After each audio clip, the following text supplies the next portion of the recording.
इस कहानी के बारे में शुरू से जानने के लिए पहले भाग को देखें। बदहवासी अर्चना ने रमेश को फ़ोन लगाया तो पता चला कि उसके भाई को भी कहीं और शिफ्ट करने की नौबत आ गई है। आप चिंता ना करो अर्चना जी, मैं अपने भाई को जिस अस्पताल में लेकर जा रहा हूँ, आपके पति को भी वहीं लेकर चलता हूँ। वहाँ वेंटिलेटर की सुविधा है और डॉक्टर्स भी अच्छे हैं। रमेश ने उसे ढांढस बंधाया और फिर जल्दी ही शिफ्टिंग की सारी व्यवस्था कर दी। शाम में सब निपट गया तो रमेश का हाथ पकड़कर रूंधे गले से अर्चना इतना ही कह सकी, आप नहीं होते तो पता नहीं क्या होता, मैं नहीं होता तो कोई और होता। अच्छे लोगों की मदद के लिए कोई ना कोई आ ही जाता है। ऐसा नहीं है रमेश जी, मैंने अपने दोस्तों, पड़ोसियों और परिचितों को सबको देख लिया।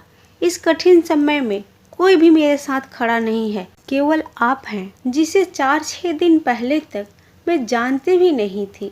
आज ऐसा लगता है आपके बिना रह ही नहीं सकती। उसकी बात सुनकर रमेश ने एक अलग ही नज़र से अर्चना की तरफ देखा और फिर मुस्कुराकर चला गया।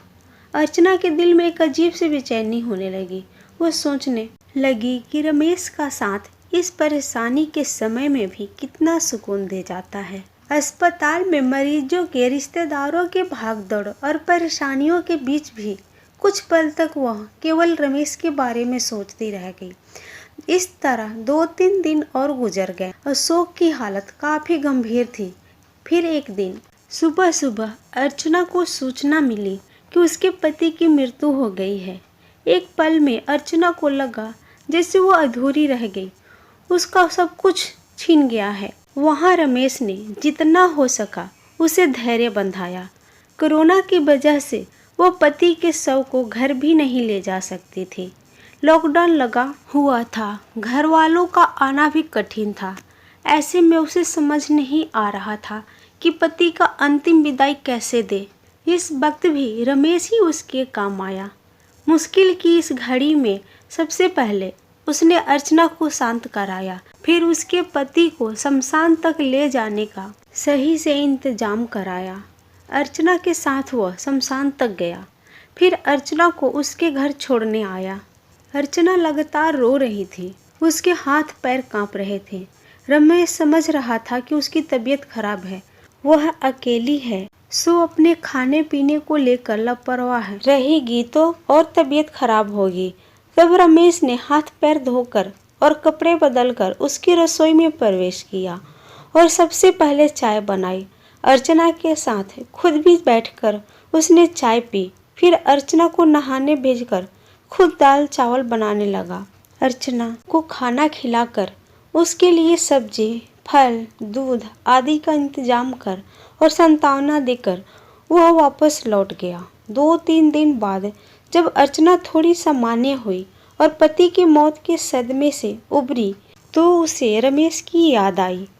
रमेश उसके लिए अपनों से बढ़कर बन चुका था, मगर उसे पता नहीं था कि वह कहाँ रहता था, क्या जॉब करता है। बस एक फ़ोन नंबर था। उसने फ़ोन मिलाया तो नंबर बंद आ रहा था। अर्चना घबरा उठी। वह रमेश से संपर्क करना चाहती थी, मगर ऐसा हो न सका। 2-3 घंटे वो उसे फ़ोन लगाती रही, मगर फ़ोन नहीं लगा। अब उससे रहा नहीं गया। कुछ सोचकर वह उसी अस्पताल में पहुंची जहां उसके पति और रमेश का भाई एडमिट थे। वो रिसेप्शन एरिया में घूम घूम कर रमेश को खोजने लगी, क्योंकि अक्सर दोनों वहीं बैठे होते थे। फिर वो उसे खोजती हुई कैंटीन में भी गई। हर तरफ चक्कर लगा लिया, मगर रमेश कहीं नज़र नहीं आ रहा था। थक हार कर वह वापस रिसेप्शन में आकर बैठी। तभी उसे वह नर्स नज़र आई जिससे अस्पताल में अर्चना की जान पहचान हो गई थी। अर्चना के पति की देखभाल वही नर्स करती थी। अर्चना उसे अक्सर अम्मा कहकर पुकारा करती थी। नर्स ने रमेश को अर्चना की मदद करते हुए कई बार देखा था। अर्चना दौड़कर नर्स के पास गई।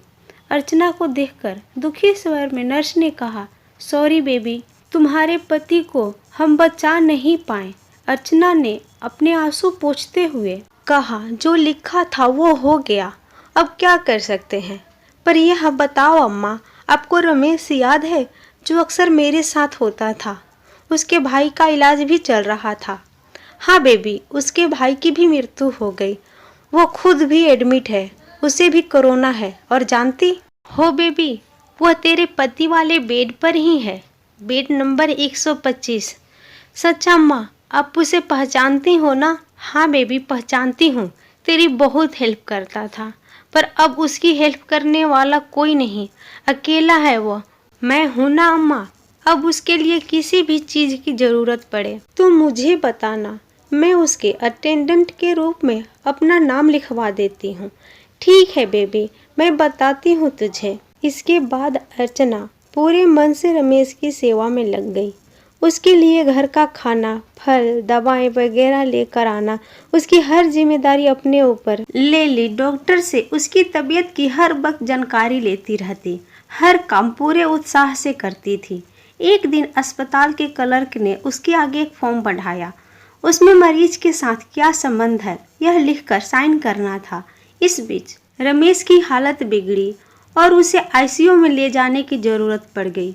अर्चना कुछ पलों के लिए सोचती रही कि वह क्या लिखे। फिर उसने उस खाली जगह पर पत्नी लिखकर साइन कर दिया।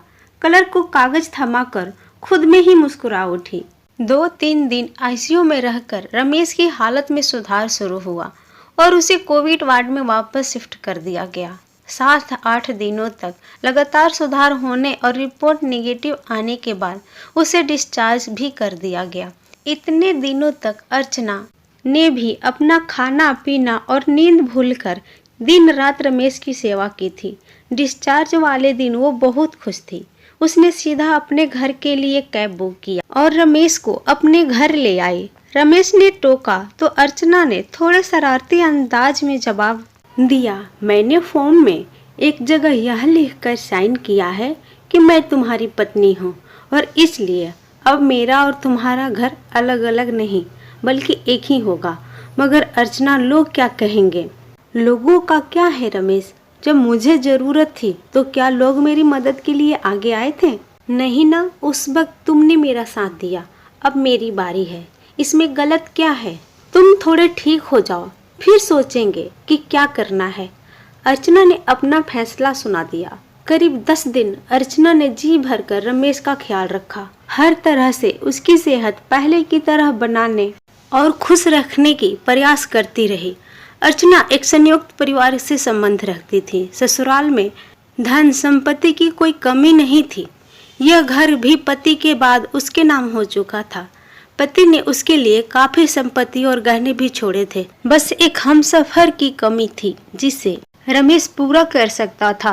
उस दिन शाम में अर्चना ने रमेश के हाथ को थामकर कहा, जो बात मैंने अनजाने में ही उस फॉर्म में लिखा, क्या उसे हम हकीकत का रूप नहीं दे सकते? क्या मैं तुम्हें हमदर्द के साथ साथ एक हमसफर के रूप में स्वीकार हूँ? मुझे लगता है अर्चना कि अब यह बात कहना फजूल है। मतलब यह कि तुम ऑलरेडी मेरी हमदर्द और हमसफर बन चुकी हो। हम हमेशा साथ रहेंगे, तुमसे बढ़कर कोई और मेरा ख्याल नहीं रख सकता। कहकर रमेश ने अर्चना को गले से लगा लिया। फिर दोनों ने शादी कर ली और दोनों की जिंदगी हंसी खुशी गुजरने लगी।